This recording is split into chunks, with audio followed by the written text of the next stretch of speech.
everybody, and welcome to the Micah Podcast Universe. My name is Micah Micah. My name is Jordan Micah. We are married. Yes. And we created a podcast together. It's the only podcast in the world that talks about movies, and the specificity of it is we talk about film franchises. And we exist to prove people wrong when they say sequels are never better than the originals. That is true.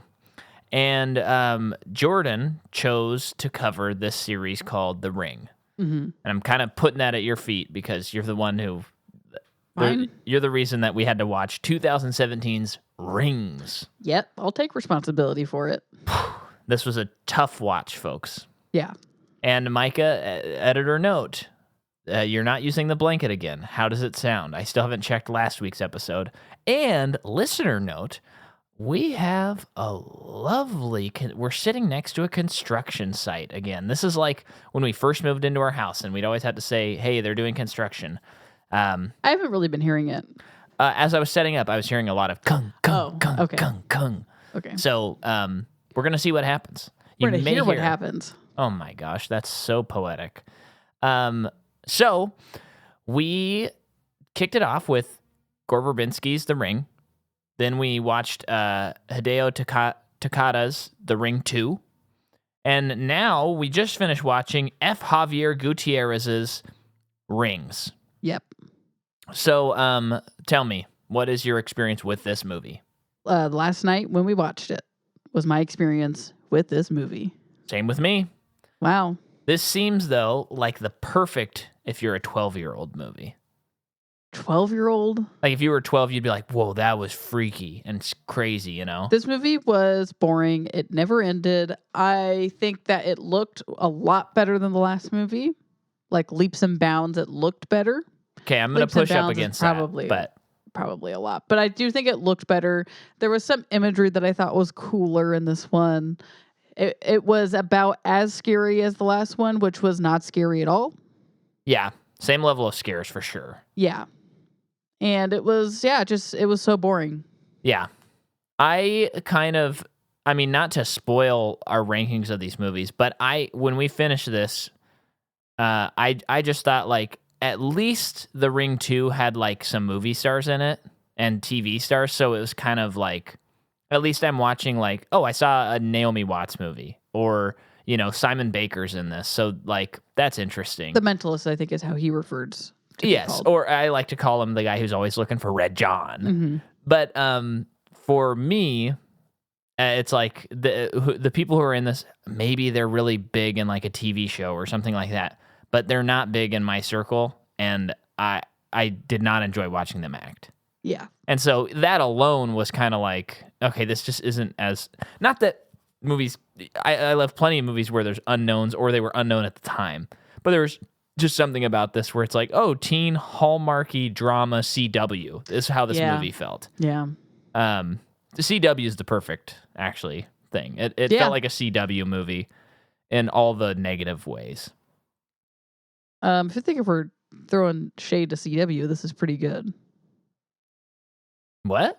If you're classifying this as CW, yeah, and you're saying it's really bad, I think this would be a good CW movie / show. Oh, okay, all right. And by good doesn't mean I would like it. Oh, I had to. You had to take me there, but I figured it out. Yeah. So, yeah, let me talk about how it was made. Please. Yeah, so I already told you that we have F. Javier Gutierrez. I'd like to keep this episode to a tight 30. I think we can do it. We could do it. Should we just have a random 30-minute episode in our podcast series? Give us a break. I don't care. Just go through this and see what happens. I think we might do it. Okay, let's see if we can do it. Before the Fall is a movie he made also, and it's a Spanish thriller. This is his first English movie. Okay. American, but yeah. What? English movie. I'm just joking. Oh, okay. I'm like, okay. The screenplay is by David Locke, nothing I recognize. Jacob Estes, nothing I recognize. Akiva Goldsman, who we've talked about on Batman and Robin and Batman Forever, and also wrote I Am Legend, Cinderella Man, A Beautiful Mind. Wow. He kind of does it all. The story is by David and Jacob. It's based on Spiral. This gets a credit of based on Spiral, which is the second book in the Ring books. Okay. And the second movie they made before making Ring 2. Okay. But I read about it, and it doesn't seem that similar.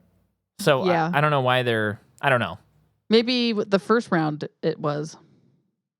And then with the Reddits. I don't know. It's kind of weird. Cinematography is by Sharon Mier. He has done Whiplash and Coach Carter. And then the music is by Matthew Coach Carter. Yeah, Samuel L. Jackson basketball. I think that's the one where they like lock the gym and he's got to go in there and unlock it and be like, we're gonna play basketball or something like that. Yeah. Come on, we're keeping it to a tight 30. We can't have any divergences from this. Are you ready for the music? Coach Carter. Oh yeah, I like this movie. I mean, pretty much any sports movie, especially basketball. That was my jam. Well, yeah, I remember liking it. I have no idea if it holds up at all, but a controversy surrounds high school basketball coach Ken Carter after he benches his entire team for breaking their academic contract with him. That's right. Yeah. Anyway, that's it. All right, so the music is by Matthew Margeson, and he is featured in our much maligned and very controversial episode from, I believe, June of last year, Kick-Ass 2. So if you want to hear that, you have to sign up for Patreon, patreon.com/Micah McCaw. And this year we're covering legacy sequels. You got to sign up, do a trial, see if you like it. $3 a month. This movie comes out February 3rd, 2017. $25 million budget. Okay. Domestically makes 27. Ooh. Worldwide makes 82. Ooh. Profit, but not a hit. Not enough for them to, as one of the producers said, maybe we'll make one of these a year. That didn't. No really one's work asking out. for that. And this was originally titled The Ring 3D. Sorry, let me say that again. It was originally titled The Ring 3D. And Gutierrez came on after leaving the Crow remake. And They're never making that, huh? I feel like that's always in development. Yeah, did they ever come out with a Crow apparently movie? Like Bill Skarsgård's supposed to be the Crow or something. Oh man, I like every once in a while see a poster and I'm sure it's just fan related, but it's like, are they ever doing this? Because now I feel like because it's of cursed, right? Because of the other movie that it is cursed, and people are like, "Oh man, I think they're actually doing it this time. Everyone pay attention to the production." Yeah, but maybe it was never in production. Right. I don't know. Well, anyway, he left that project, came on to this project, and then this movie was not released in 3D. So I guess that was just an idea they had. Okay. Although it does seem like the perfect like. If there was a scene in this movie, I mean, yeah. She comes out of a TV. Yeah. This is actually like why they probably had some cool ideas. Yeah. And then I just have this one more note. So I was like, because both in the Ring 2 and Rings, we were like, yeah, these are okay concepts, but it's all predicated upon you have to copy the tape and get someone to watch it, which they didn't do in the first movie. Well, here's what I was wondering. Well, I found out. Well, let me say it. Okay. In the first one, she does make a copy and Aiden watches it. Uh-huh. Is that why we're all thinking that in these next movies?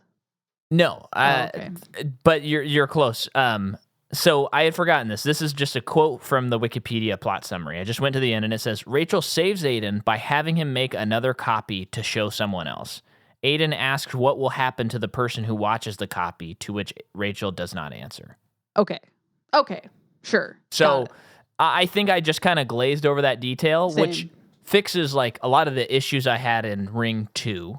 And this movie, yes. It kind of like makes them work. It's just me kind of missing that. Because I think really what he says is I think he says, so it's just gonna keep going or something like that, and she doesn't answer. Yeah. Which is, to me, it insinuated like, well, now there's just another tape out there. Not, I have to get someone to watch it. Now, Micah, the last episode, you said that if this movie does not have anything about growing viral, it's not okay. Yes. And you won't be okay with it. It did do that. So you have to be okay with this movie. You don't have to like it, but you have to be okay with it. Yeah, we are going tight under 30. Here we go. Under 30 now? You said a tight 30. Okay. A tight 30 is under 30. Okay. Here's the deal. This movie ends where it should have began. This is my pitch. I don't have the exact answers to this, but the last two movies have spent so much time with Sonoma? Saroma? Tamara. Samara. Samara. Samara. They spent so much time with her. There's a lot of backstory. And this movie Too much backstory. just kind of like doubles down on that. Well, this movie really pressed upon me that there is no point to ever have a sequel because there's nothing else to explore. Yes, exactly. So I think get rid of that angle. And I'm kind of I was thinking about this today. I didn't come up with like a fix. I haven't been hired to write this movie. But my idea is this movie starts with like this clip is on YouTube and everybody's dying and stuff. And then you go from like the consequences of that. And it's not let's try and find maybe I'm spitballing. Maybe it's not like we try and find the girl, but it's like who uploaded this to the internet. Yeah. Or like we're trying to find. Sure, I like that. It does really feel like a virus, like a not a computer virus, but a disease, which is kind of what sounds like the books are kind of like. Okay. It's like a disease. Okay. Sounded a little weird in the book, so I don't know. But I just think that would be more interesting, and more like has something to say. I don't feel like this movie really has anything to say. It's got nothing to say. I like that idea a lot. Or another idea I had, which would be different, which reminded me of the cutscenes from The Ring, would be if you did have like a righteous, quote, righteous person that was finding like serial killers and showing them the tape to get them to get killed. Mm-hmm. And that would be interesting. And then the movie's like trying to find out who is this person that keeps giving tapes to all these people who keep dying. Yeah. Like it's through the perspective of an investigator. Yeah. Yeah. And then that made me think, I have two great ideas already. Like, I think there actually is a lot you could do with this, but the angle of continuing to just explore the backstory is exhausted. So you need to do it was exhausted in the first movie because it was done well. Yeah. Because in the next movie, they're like, we got to talk about water a lot. And antlers. Yeah. For some reason. Yeah. So that's what I kind of think they should do. And I almost feel like this movie, since it's about like watching something, like you have an opportunity to do a not meta, but a series of if you wanted to make a series, you have an opportunity to make movies that are Scream adjacent, but not as comedic. And I don't know exactly what that means, but again, like if you're talking about the internet and you're talking about distributing it that way, you're just saying to have it be about something. Exactly. This is what I'm surprised. Not surprised, but I feel like either of the next two movies should have covered it. Why is it why is it a tape? Why is it something you have to watch on a TV screen? Well, and I know in the first movie we see that she was held in an institution and was videotaped on these like on these interviews that she had. Right. So I think it kind of goes into that, but. And I'm not even saying it's necessarily a good idea. Yeah. But there's really no one-to-one of why it's a videotape. Yeah. Or why it's a video. I just thought it was like because she's trapped in that room with the yeah, you TV, could do that. And then yeah, like they record her on video. And again, I don't even think it's really a good idea when I think about it even a tiny bit deeply. Yeah. But yeah, I don't know. I'm pretty bored even talking about it right now. Well, all I'm saying is I gave you two great ideas. Hollywood, give me a call. I got the perfect guys to cast for it. I'm just kidding. I don't know who I would cast. Probably Morgan Freeman and Brad Pitt. Okay. And they're investigating this serial killer who's going around this sequel to Seven. Oh, wait, they already made Seven. Yeah, you're right. Okay, so it's Daniel Craig and Rooney Mara, and they're trying that hasn't been done yet. Just only name David Fincher movies. Jake Gyllenhaal. Jake Johnson and Robert Downey Jr. But yeah, tell me who's in it. Okay. I kind of already said my summary on this movie and the series. So Matilda Ann Ingrid Letts plays Julia, our leading lady. She's in Revenge, Reptile, Final Cut, so on and so forth.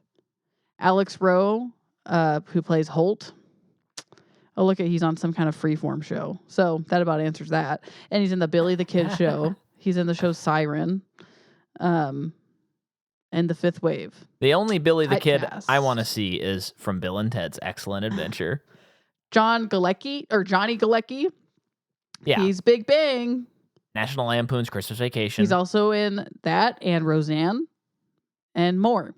Now, I didn't necessarily think he was bad, but I thought he was miscast. Yeah.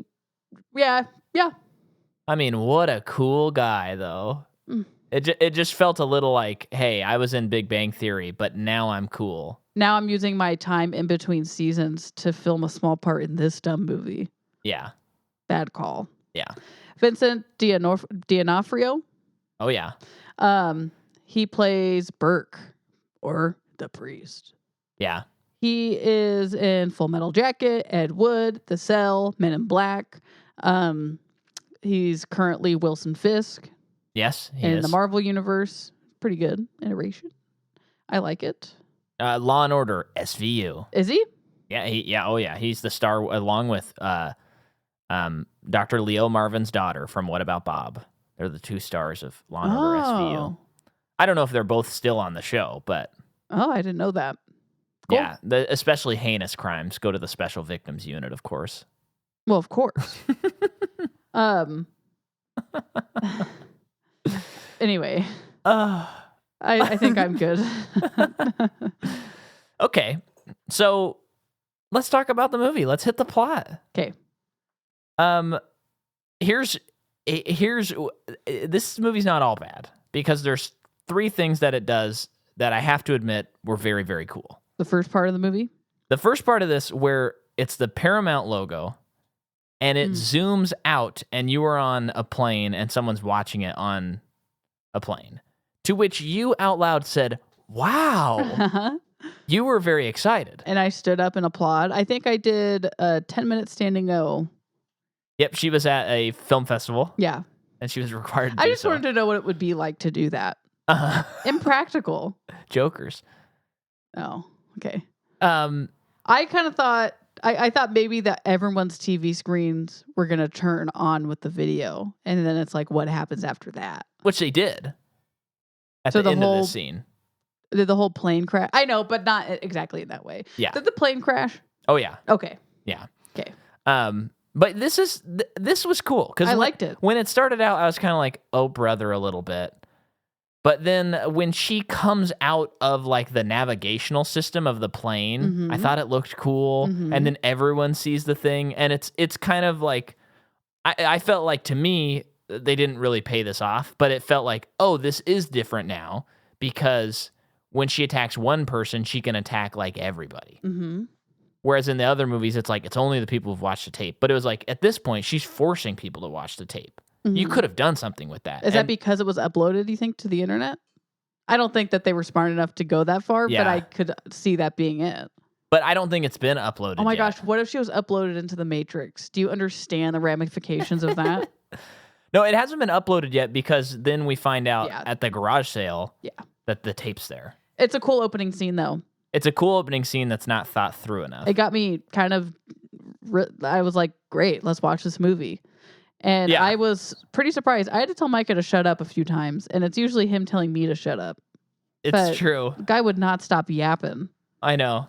You said that I said, maybe you have to stop talking. I can't believe I'm the one saying this. Yeah, and you said, have we switched places? Because I gave up on this movie so fast. You gave up on this movie before we started watching it, Micah. Let's be honest. I did. And that's usually my role in the relationship. I knew it was going to be bad. Yeah. When I saw 1.9 on Letterboxd, I knew we were in for a tough movie. Yeah. Well, after that first scene, I was like, maybe this has got a pretty interesting concept, but it's not going to be a good movie. Yeah. But it didn't. But it never lived up to that one scene. But then we see Holt and Julia in bed, and they're talking about Orpheus. Yeah.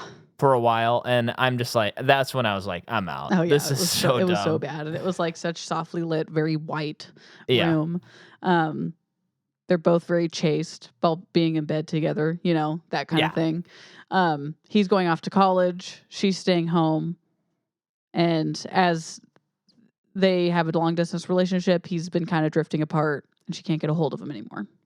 Yeah. So she's trying to get a hold of him, can't, thinks that maybe something bad is happening, and goes to college to try and find him. And that's when she comes across Big Bang Theory. Yeah. Russ, we call him. Is that his because name? of National Lampoon Christmas Oh, Vacation. okay. I was gonna say, you know his name in the show. That's wild. No, well, yes, of course I know his name in the show. It is. I'm not gonna stall to help you. No, I know the name of the show. I'm just trying to build a little tension. Give me a guess. Give me a hint. Oh, I bet I could get it. Well, his first name is the name of a lead character in a movie we recently watched. Like yesterday? Like in the last 7 days. Leonard. Yep. Oh yeah, that is it. And then of course his last name, as we all know, let's say it together, is Hofstadter. Leonard Hofstadter, you know. He's a little harder to remember because he doesn't have a spin-off show that's about him as a child. That's a drama, I think. But Sheldon. It's also funny. It's got a lot of heart. Yeah. So. Anyway. So she basically stumbles. Crap, now we're not going to make it under a half hour. Stumbles upon that Big Bang Theory has like. Oh, actually, I do think when he was trying to repair the VCR and he ends up watching the video. Yeah. I thought that sequence was cool. That was really cool, actually. I thought the effects looked pretty good. When he looks outside and he it tries turned to into a catch that TV fly screen. and the fly goes through the window and then all the rain's going up. It looked cool. And then it turned into the well area. It looked cool. That was cool. I was kind of like, okay. Yeah. I don't think this movie looks as good as Ring 2. That's I'm gonna crazy to me. That's good. The Ring 2 kind of looks like a TV movie. It does. And I get what you're saying, but I just felt like, and I got to give extra points, I feel like the Ring 2 looked like someone actually directed it. This looks like an algorithm directed it. That's how I would agree with that. Yeah, I'll give you that. It's like, it's just a studio guy setting up a camera. Sure. That's how it felt. Sure. Whereas Ring 2 had some moments where it's like, there's flavor here. A little bit. Yeah. Like a sprinkle of salt. There was a little like cayenne, but maybe in the wrong spots. Oh my gosh. No, not even close. That's all I'm saying. But yeah, so she stumbles upon, he's got like, he's uploaded the video and they're like networking. They're like making people watch. They're making a copy, making people watch it. But it's like he has some kind of theory that this can prove the existence of a soul. Yeah. And that made no effing sense. Well, and it's too bad because, again, this idea that there's almost like a kingpin of crime. I don't know. We'll call him Wilson Fisk, for example. Like, he has, like, all of these people, and he's showing them the tape, and he's trying to prevent people from dying. And it's like this network of people. That's kind of interesting. Why would you use Wilson Fisk as an example? Because Vincent D'Onofrio. Oh, okay. I just don't know anything about the character, so I don't know if that would work or not. No, okay. Not really. Well, maybe not even crime. It's like maybe this character has so much guilt that he, like, had someone die that he's now trying to track down people and help them. But it's obviously it's like a virus. This is what you think should happen. Yeah, I'm saying like this idea of there being like a secret society of people who've watched the tape is kind of interesting. Yeah, but it's not a secret society. No. Yeah. I mean, it kind of is because you have to have a special elevator key. Well, also, they're not like telling people what they're watching. They don't know what they're getting into. But for him to be like, I'm researching it. But I'm a cool professor. That doesn't make sense, though. I just didn't get it. And part of it was because you wouldn't stop talking. So I just kind of missed it, I think. And lack of care. No, I mean, he says something like, when the soul leaves the body, it has to find someplace. And this could prove the existence of a soul. How? That's kind of what he says. By the girl? Like Samara is trying to do that? Yeah. And that's his, like, proof, I guess. Get the F out of here with that. Yeah. That doesn't work for me. But what if it was like the Jigsaw Killer, but he makes people watch the tapes? How does that make it any better? Because it's Jigsaw, and he's making people watch the tapes. So our main character girl, Julia, is still like, I don't get any of this, follows this girl out who she had seen on the video screen, Skype, which she was trying to Skype her boyfriend. Uh-huh. And the girl's like, oh, come with me, I can help you. You just have to watch something first. So she's going to try to get her to watch it. And he's running out of time. Basically, Julia locks herself in the bathroom, and it's too late for the girl. This was also a cool sequence. Yeah. When Samara comes out of the TV. Oh, did what you wanted to do. The TV lands on its face. Yeah. Flat on the ground. And I was like, do it. Please do. I'm saying this out loud. I'm saying, please do it. And she has to crawl out of the TV, like from up out of the ground. Yeah. It looked cool. That was cool. Yeah. So there are a couple cool things. We've Micah. now covered the 3 cool things in this movie: Paramount logo, plane, and that. Yep, I think that is actually true. So kills her, and then Julia gets out, finds her boyfriend, and then she watches the video. See, and here's another thing. So this movie's going along, and they have an opportunity again to do something interesting. What if your main character, you're basically just remaking the first movie because she has to do the same things, like figure out this whole, why am I forgetting the name? Samara thing. What if this time she never watches the tape, but then halfway through the movie, well, I think a third through the movie because it went on forever after this, she's like, I have to watch the tape too. And I was like, it'd be kind of interesting if you didn't. Yeah. And you're just trying to help your boyfriend. Yeah. But they throw that away. She seems pretty on board with what's happening. Yeah. She doesn't, but yeah, so she watches the tape, and I didn't get this either, but for some reason she saw extra stuff. Like Samara just showed her extra stuff. Yeah. So her file, when she copies it, it's too big. Is bigger, and so they see that there's new frames. Again, that's interesting. It's interesting, but I don't understand why she's special. However, I mean, I do kind of understand it because later on when she's at Vincent D'Onofrio's, he's like, you're not the first person to come here thinking that, like, that's had visions and thinks they need to go on this quest to figure this out. So, like, obviously Samara's like communicating with select people. Yeah. I just think it was lame. Oh, yeah. And didn't make sense. I thought the imagery was cool. Yeah. Like the new stuff. Good new footage, yeah. Yeah. I mean, yeah. None of it is as creepy as the first time you see it. But and it did make more sense than the last movie. The last one I'm still a little confused. Don't get it at all. I mean, but this movie I'm also this movie made me do that thing that sometimes happens when you're watching like a Marvel that's happening before like one of the others or something, where you go like, wait, how does this take place? Yeah, and like most of the time I didn't know if this was about her mom or Samara. And I think it was kind of about both. Yeah. Because, just to jump forward, because we're doing a tight 30. Yeah. She finds out. We better cruise. She finds out that the mom was like a prisoner of the priest, kept underground under the church. And he impregnated her, and she escaped when she was 8.5 months pregnant. And that's when she goes to the convent, has the baby, blah, blah, blah. Yeah. Okay. And then we find out the priest is Vincent D'Onofrio, and he's like, now, and then he's going to try and kidnap Julia. I mean, obviously she figured it out. Yeah. I didn't like it. I don't like it. No. Again, it's just like, I think the Samara stuff has been explored. So I don't, there's nothing really else to do about it. And I like the mystery. I like that it was left unexplained. Of where she came from, why she's evil. Yeah. And if they felt like, obviously they're like, well, we got to explain all of that. And it's like, I don't like how you did it. I didn't like the idea. Yeah. It wasn't good. So, yeah. But basically they had to find her body, which was in his house, and like actually burn the bones to like release her soul, which didn't work. Well, I mean, it worked, but it didn't do what they thought it would, like the first movie. Did it end with it living on? Well, she is rebirthed in her. Yeah. So it's like she's finding a new vessel, and then the email sends it to everyone. And then it's like, that's where the movie should start. Yeah. Everybody has the video now, and everybody's dying. Yeah. It's a post-apocalyptic world full of wells. I don't know. It's just such a total biff. Yeah. It's so boring. It's so boring. Is it okay that we did do this under a half hour? I don't have anything to say about it. I mean, we spent more time on Hannibal Rising, which is a much worse movie. I know. But you know what? Before we had a baby. We have a child now, and she's waking up from her little nap. She did a tight 30. She did a tight 30. You know what? We did it, folks.